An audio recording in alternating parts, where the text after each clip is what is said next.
Começa agora um programa que traz tudo sobre o livro mais lido em todos os tempos. Apresentamos O Som do Livro.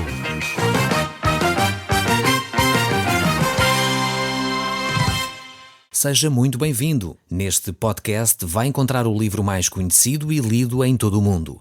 Vamos levá-lo numa viagem pela história da humanidade. Este é um audiolivro para si, para a sua família e sociedade em geral. Contextualização e comentários de Paulo Chaveiro. Eu sou o Paulo Chaveiro e nós hoje estamos a olhar para uma secção extremamente importante do livro de Hebreus. Nós estamos no capítulo 4 e eu gostaria de ver a partir do verso 9. Nós já temos vindo a olhar estes textos aqui e temos reparado alguns pormenores extremamente interessantes. Já vimos que Jesus Cristo é superior aos profetas, aos anjos, a Moisés, a Josué, mas também vimos que Deus quer dar o descanso ao seu povo. E já temos analisado que há vários tipos de descanso aqui no livro de Hebreus. Temos o descanso da salvação, temos o descanso da alegria, temos o descanso da vitória, temos o descanso dos céus. E realmente nos céus ninguém irá ter medo, não haverá choro, não haverá ranger de dentes, como diz as Escrituras. Realmente será um lugar de paz, um lugar da presença de Deus, um lugar de satisfação, um lugar de alegria e de nos sentirmos completos, um lugar de regresso à nossa casa. Então vemos que realmente os filhos de Abraão não entraram no descanso de Deus, como nós podemos notar aqui, por causa da sua incredulidade. O verso 9 diz, portanto, resta um repouso para o povo de Deus. Deus mesmo assim quer conduzir o seu povo a este repouso, a este descanso. Aqui Deus projeta a sua visão para a eternidade.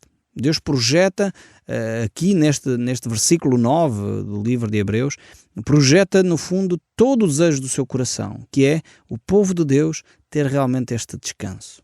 Nós vivemos uma sociedade que cada vez mais vive em stress.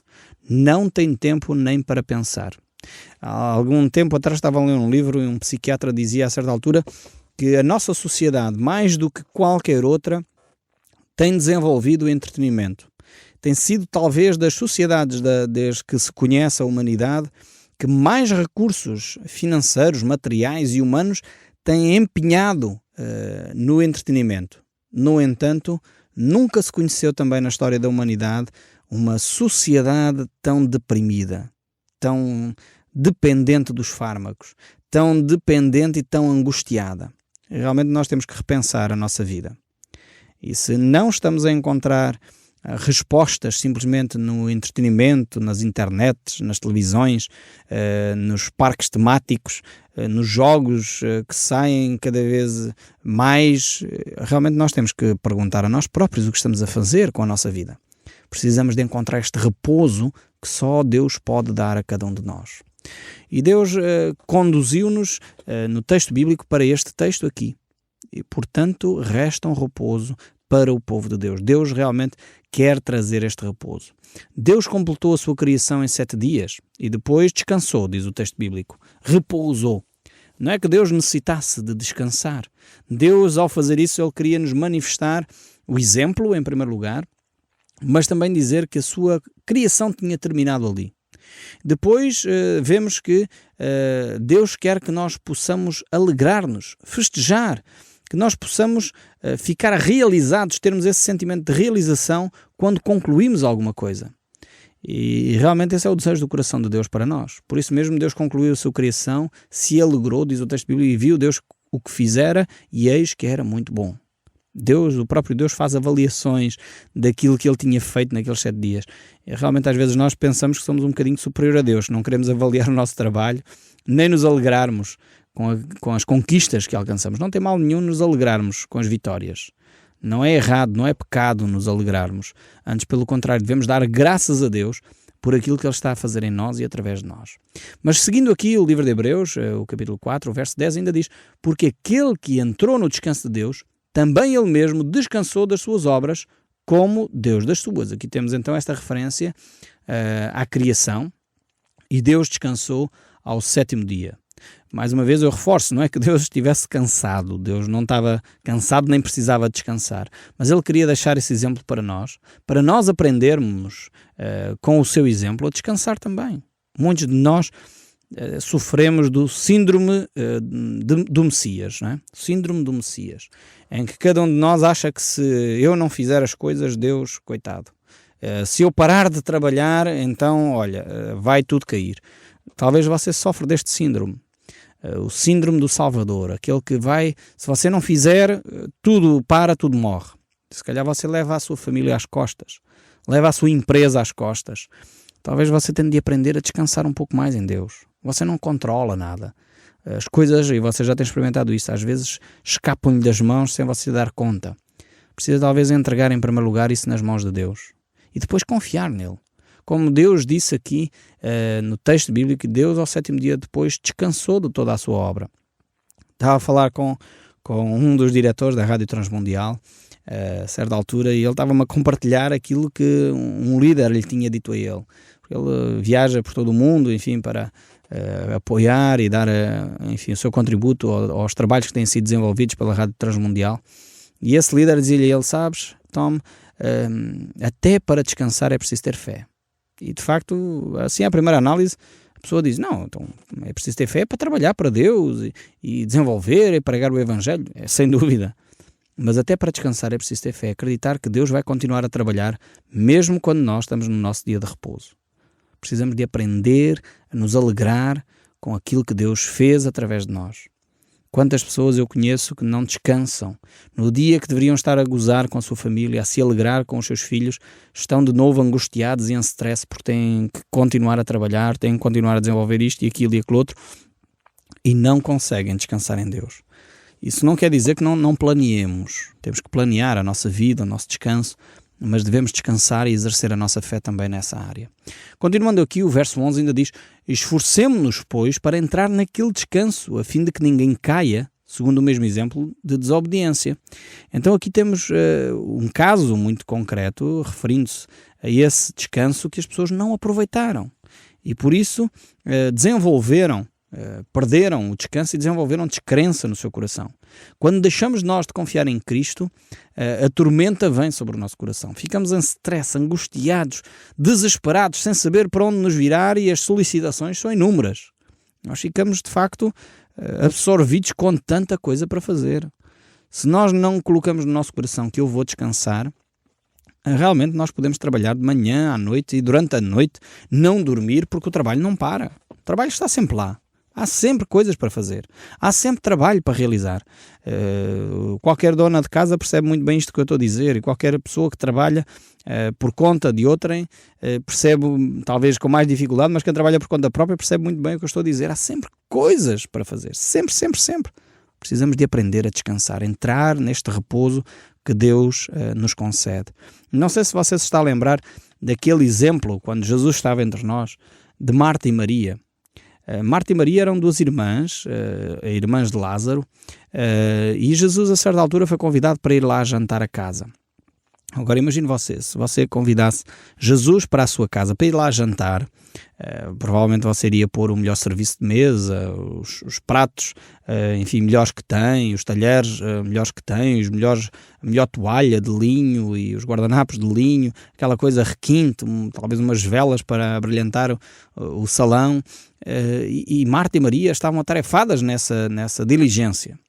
Mas Marta esqueceu-se talvez de aproveitar o mais importante. E Maria sentou-se aos pés de Jesus para ouvir, para descansar, para poder receber da parte de Deus aquilo que é essencial. E Jesus repreende a Marta, porque ela andava a correr de um lado ao outro e não estava a aproveitar o mais importante. E realmente às vezes nós queremos até fazer o melhor para Deus, mas esquecemos do mais importante, que é a nossa relação com Deus, é o ouvirmos a voz de Deus, é podermos ter tempo para meditar naquilo que Ele tem para nos dizer. É preciso nós pararmos para ouvir a voz de Deus, orar, ler a Bíblia, são coisas vitais, ir à igreja. Há quanto tempo você não vai à igreja? Há quanto tempo você não visita a sua comunidade? Volta à sua comunidade, volta a visitar os seus irmãos, restabeleça os laços com Deus, tenha o seu tempo devocional, o seu tempo de oração, o seu tempo de leitura da Bíblia. Isso é vital, é diário. Ainda há poucos dias estava a falar com uma família e elas estavam a dizer, estávamos a falar sobre o crescimento espiritual, sobre a nossa relação com Deus, e eu estava a dar um exemplo muito simples. Quando nós, por exemplo, num dia não comemos legumes, Se calhar a gente vai pensar, bem, não comi legumes hoje, não faz mal. Mas se eu tiver um ano sem comer qualquer tipo de legumes, isso já vai começar de certeza a fazer mal ao meu corpo. Já começa a faltar algumas vitaminas, já começa a faltar determinados componentes que são essenciais ao meu corpo. Algumas pessoas olham para a leitura diária da Bíblia, para a ida à igreja, quase como isto, não faz mal se eu não for um domingo à igreja, qual é o problema se eu não for um domingo à igreja? Mas qual é o problema se eu não ler hoje a Bíblia? Mas qual é o problema se eu hoje não orar? É o mesmo problema se você não comer um dia legumes, não faz mal nenhum. Mas se você não comer um ano inteiro legumes, vai começar a fazer mal. Então nós temos que perceber que o alimento espiritual, a oração, a leitura da Bíblia, as disciplinas espirituais, ir à igreja, ter comunhão com os irmãos, isso é básico para a nossa saúde espiritual. E quando nós deixamos de fazer isso, começamos a ficar enfermos, começamos a ficar doentes espiritualmente. Então você, se já não vai há muito tempo à sua comunidade, eu desafio, se há um problema, resolva o problema, é o que Jesus nos diz. Se você vem diante do altar e lembra-se que tem um problema com o seu irmão, deixa a oferta no altar, volta atrás, reconcilie-se com o seu irmão e depois venha e tenha o seu tempo de adoração. Então necessitamos de perceber que é assim que a nossa vida espiritual também se desenvolve. Temos que voltar às coisas que são rudimentares na fé cristã. O próximo texto, aqui no verso 12, mostra-nos o seguinte: porque a palavra de Deus, e este é um texto fantástico, este texto 12 do capítulo 4, porque a palavra de Deus é viva e eficaz, e mais cortante do que qualquer espada de 2 gumes, e penetra até ao ponto de dividir alma e espírito, juntas e medulas, e é apta para discernir os pensamentos e propósitos do coração. Eu amo este texto bíblico. É um texto que é uma referência fantástica para nós irmos meditando nele. Primeiro aspecto é que ele fala-nos acerca do quê? Da palavra de Deus. A palavra de Deus, a Bíblia, estamos a falar da Bíblia, não estamos a falar de outra coisa qualquer. Não pense que é as epístolas que alguns pastores escrevem para aí a dizer que é a palavra de Deus. Não é disso que estamos a falar. Estamos a falar da Bíblia, daquilo que é a palavra de Deus escrita, revelada ao homem. A palavra de Deus diz aqui que é viva e eficaz. Algumas pessoas olham para a Bíblia e quando desfolham a Bíblia até cheira a mofo. Sabem porquê? Porque vocês não conseguem ouvir a voz de Deus. Não passa de um livro. Então precisamos de entender o que é a palavra de Deus. A palavra de Deus é todo, é de capa a capa a Bíblia. Então nós temos que estar disponíveis para ouvir a voz de Deus. Esta palavra de Deus torna-se viva e eficaz quando eu pelo menos dou espaço para Deus entrar no meu coração. Ela é por si mesma. É por isso que nós, quando fazemos aqui o estudo do Som do Livro e vemos vidas transformadas, eu estou perfeitamente consciente, e aqui para aqui também, de que é por causa do poder da palavra de Deus. Não tem a ver comigo. Eu sei as minhas limitações como orador, como locutor, como pregador. Eu sei que não consigo convencer ninguém. Tenho até às vezes dificuldade em me convencer a mim mesmo de determinadas coisas. Não da Bíblia. Da Bíblia não tenho dúvidas. Mas eu sei as minhas limitações como orador. Mas eu sei que a palavra de Deus é viva e é eficaz. E é ela que faz a mudança na sua vida. É o poder de Deus. Por isso, quando nós recebemos as notícias acerca daquilo que Deus está a fazer na vossa vida, sabem o que é que nós aqui fazemos? Damos graças a Deus, porque estamos muito conscientes que foi Deus que fez isso. Não somos nós. Não tem a ver connosco. Não tem a ver com a nossa capacidade de colocar as palavras de Deus. Não, porque a própria palavra de Deus em si mesma, fosse eu ou fosse outro locutor qualquer, ela continua a ser viva e eficaz. E é eficaz e viva para quê? E agora o autor de Hebreus, o apóstolo Paulo, vai aqui utilizar uma expressão interessantíssima, que é: ela é viva e eficaz e mais cortante que qualquer espada de 2 gumes. A espada de 2 gumes era um utensílio de guerra, dos mais avançados, podemos dizer, para a altura. Portanto, era uma arma extremamente sofisticada para a época, em que era extremamente eficaz também. Ou seja, era uma espada que cortava nos 2 sentidos. Portanto, havia os sabres, portanto, que eram só afiados de um lado, portanto, e a pessoa que estava em guerra tinha sempre que manobrar essa arma de uma forma muito cuidadosa para poder ferir o inimigo. Aqui a Bíblia é uma espada que utiliza os 2 lados como arma para cortar. E isto significa que a palavra de facto é uma arma que pode penetrar no nosso íntimo. Aliás, o versículo diz isso mesmo. E penetra até ao ponto de dividir alma e espírito. Ou seja, é uma espada que vai fundo no nosso ser. É uma espada que vai até o mais profundo daquilo que nós sentimos. Não há nada que possa discernir o nosso espírito, dividir a nossa alma e espírito do que a palavra de Deus. Aqui eu não quero levantar a discussão se nós somos seres tricotómicos ou dicotómicos, se só temos alma e corpo, ou se temos alma, corpo e espírito. Eu sinceramente já lá vai o tempo em que eu achava essa discussão interessante. Eu fico por aquilo que a Bíblia aqui diz. Acho que se a Bíblia apresenta que a alma e espírito podem ser divididas, ok. Não é a questão aqui, não me preocupa este aspecto. Mas aqui a ideia é que a Bíblia em muitas alturas não é clara onde é que termina uma e onde é que começa o outro. E o que é que o texto bíblico aqui quer dizer? É que apesar de alma e espírito serem tão interligados, a Bíblia pode lá chegar. É como as juntas e medulas, porque a comparação é essa. Já imaginou separar, e aqui está a falar de um osso. Portanto, não sei se você está a imaginar um fémur, por exemplo, ou está a imaginar os ossos da coluna, e lá as juntas e medulas praticamente é quase a mesma coisa. E é preciso um cirurgião, quando surgem umas hérnias discais, extremamente capacitado para poder fazer aquele trabalho. Eu não confiaria a minha vida nas mãos de qualquer principiante. Tem que ser um cirurgião capaz, experimentado, que sabe exatamente o que está a fazer, com ferramentas altamente sofisticadas para poder dividir a junta da medula. E sabemos que quando se toca aí realmente pode ser fatal para a vida de cada um de nós.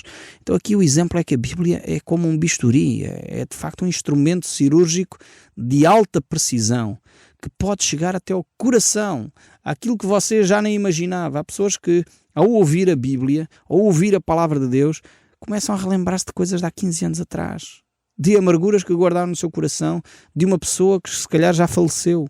Porquê? Porque o poder da palavra de Deus vai lá até o profundo do nosso ser. E nós somos surpreendidos pela palavra de Deus e ficamos, mas eu pensava que isto já estava resolvido no meu coração, afinal ainda cá está. Então é a altura de confessar o nosso pecado.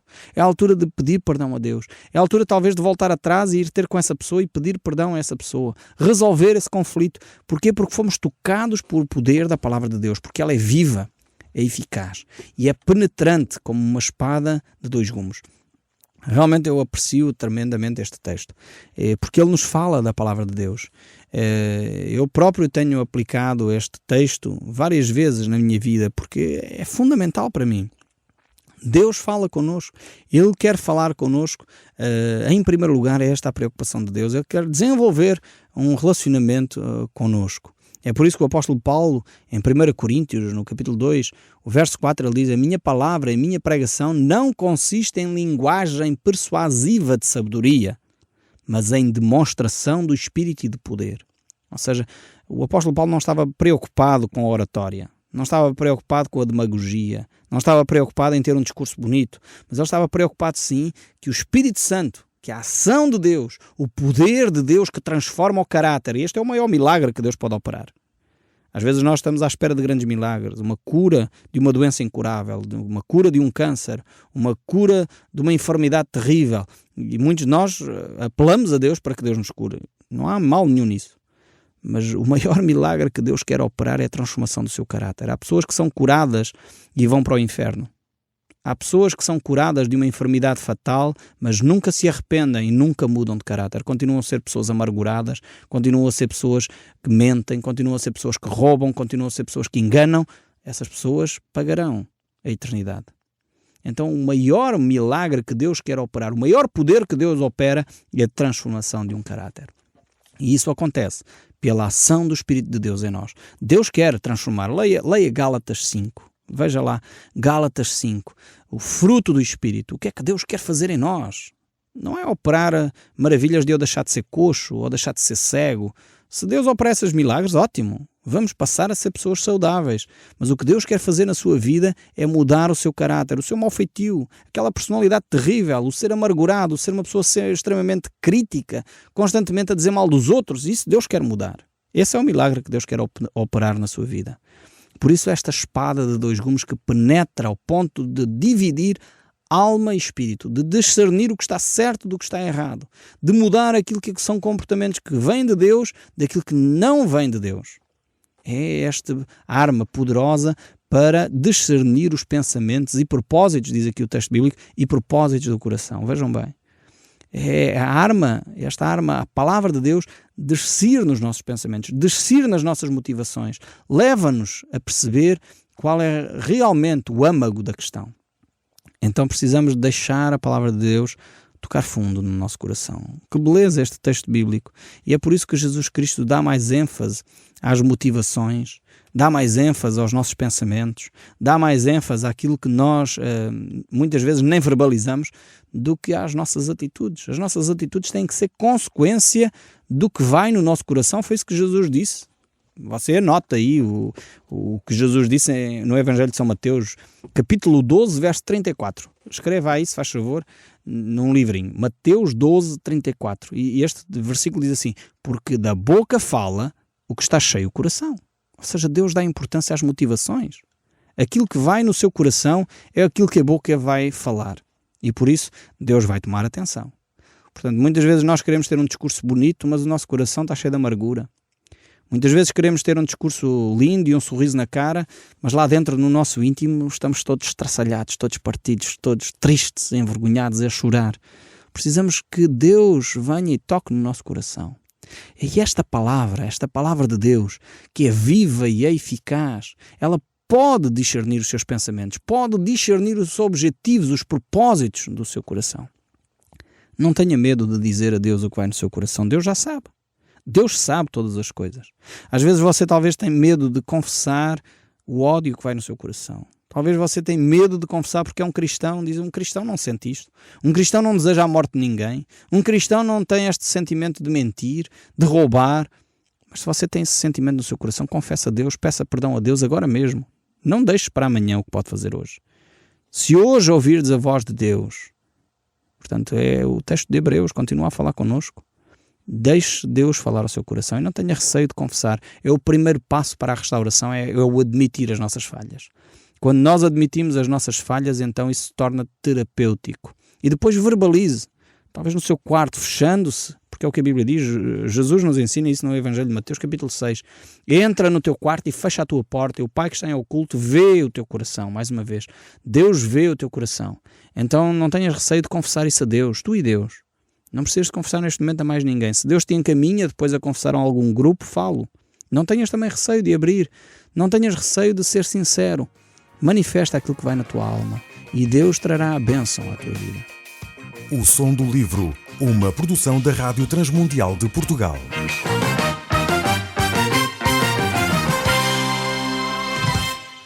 RTM. Conhece todos os nossos programas em rtmportugal.org. Uma produção da Rádio Transmundial de Portugal.